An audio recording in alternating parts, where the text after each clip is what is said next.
There's a certain kind of magic in the spaces we drift to. Places where the air may feel a little lighter, or the atmosphere a little warmer. We leave pieces of ourselves in every place we visit, attaching memories and feelings to each one, marking them based on our experiences. Most special places are where the pressures of the outside world feel distant, where you're not defined by deadlines, expectations, or the noise of it all. The third place is that local refuge. They may not be special in any grand sense, but they are your places. But what happens when these places disappear? What's left when the spaces we once drifted to are no longer there? The third place has existed since the birth of cities, but the concept was only popularized recently. Contrived by Ray Oldenburg, the third place is where we go to be, a neutral ground, in between the pressures of being an employee at work, where we spend most of our daytime hours, and the isolations of home, where we look to wind down. A third place is defined as a space where there is no agenda. Money doesn't have to be spent. These aren't places we have to be, they're where we want to be. This atmosphere is welcoming. Titles, status, all is left at the door. Replaced by the simple, unspoken truth that here, we are all just people, sharing the same space in the same moment. The goal of this setting is conversation. These are the regulars. They've gone to this location many a time. This is a place they cherish, the connection they have, nurtured by this environment. Community ties are strengthened. The local bonds are formed, fostering a sense of belonging for the neighborhood. Not everyone here is required to agree. Diverse interactions are encouraged. Differences aren't barriers, but bridges. Ideas can flow freely, colliding and intertwining to create something richer, something shared. Sometimes conversation isn't even needed. A quiet seat in the corner, surrounded by the presence of others, may be enough to make a person feel less isolated. The third place is, in essence, the backbone of a community. It's not loud, not pretentious. It just is, waiting for whoever might need it. Now, it's important to understand how walkability factors into the value of a certain space. The purpose of transportation is simple: to go from point A to point B. But the way we travel affects the means to achieving this goal, whether it's direct, inefficient, or winding and experiential. Our method of transportation shapes the entire journey. There is no denying that the automobile is one of the most efficient means of transportation. The trips are entirely personalized. Stops aren't made at destinations that you don't need to stop at.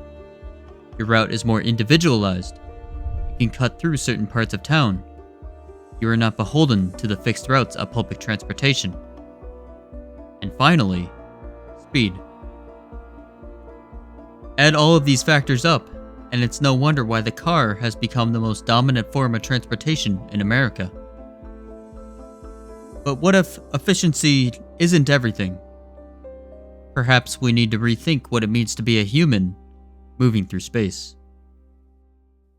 In a walk-first environment, the world is a lot bigger.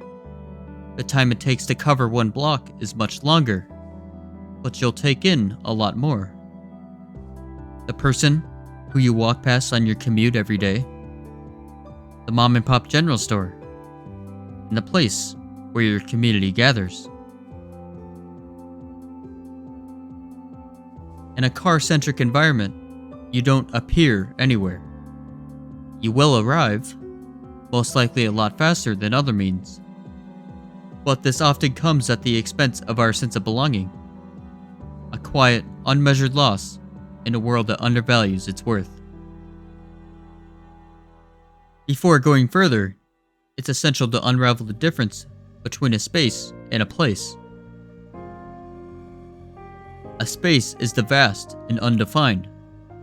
one can understand its meaning, but with no connection, it will never be anything special. Place, on the other hand, is personal. It's a space brought to life through memory, meaning, and connection. A cafe becomes a place when it knows your name, your drink, and the rhythm of your days. These terms are abstract, subjective. An area that has great meaning to one may mean nothing to the next. To passers-by, this is just like any other pub. They don't have a personal connection here. It's just a space. Third places are the ultimate transformation of space into place. They're not defined by their walls or boundaries, but by the experiences they hold. They thrive on the energy of people coming together, turning the ordinary into something extraordinary. Without people, a third place is just a space. But with them, it becomes something much more, a reflection of community, connection, and belonging. Understanding the difference between space and place shows us why third places matter. They take the raw potential of space and transform it into places that anchor us, connect us, and remind us of who we are. But what happens when these places begin to disappear? Restaurants and bars are common third places, but their profit margins are incredibly thin. A restaurant closing down is hardly a novel occurrence. Third places, by definition, should not be an economic burden on the visitor. But these locations have an unspoken rule that when you show up, you should spend your money.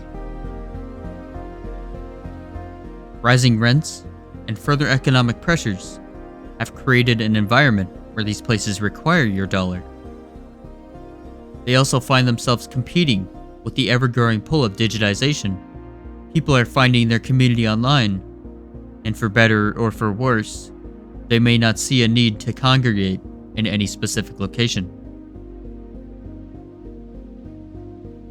Fortunately, these places don't have enough fires to put out, and they require further challenge.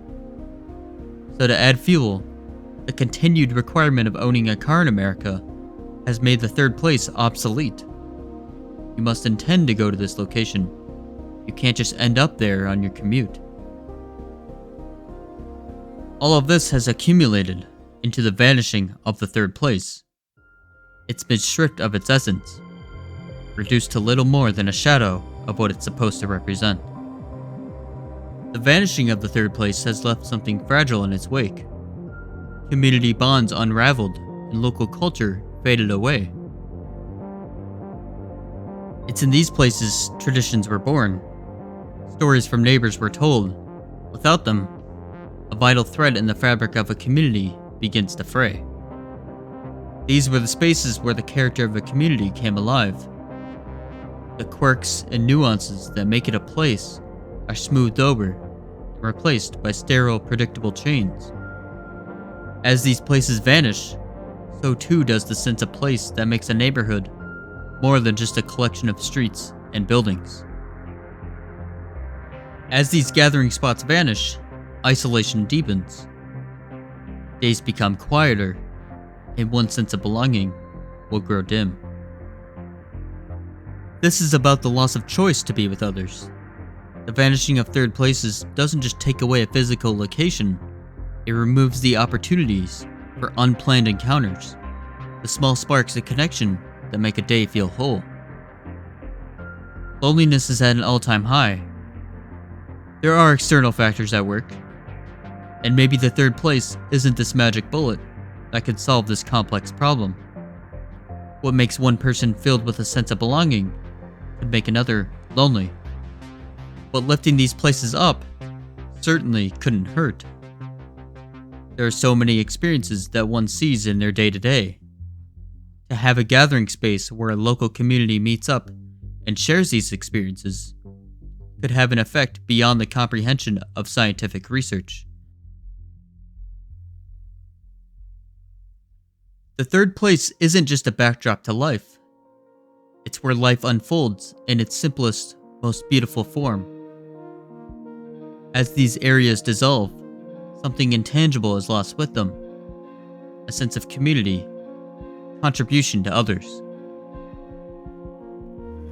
The loss isn't loud or dramatic, it's quiet, almost imperceptible. But over time, it changes the way we see the world and each other. Because the third place isn't just a space, it's a safe haven that holds us together. And in their place, a lingering emptiness.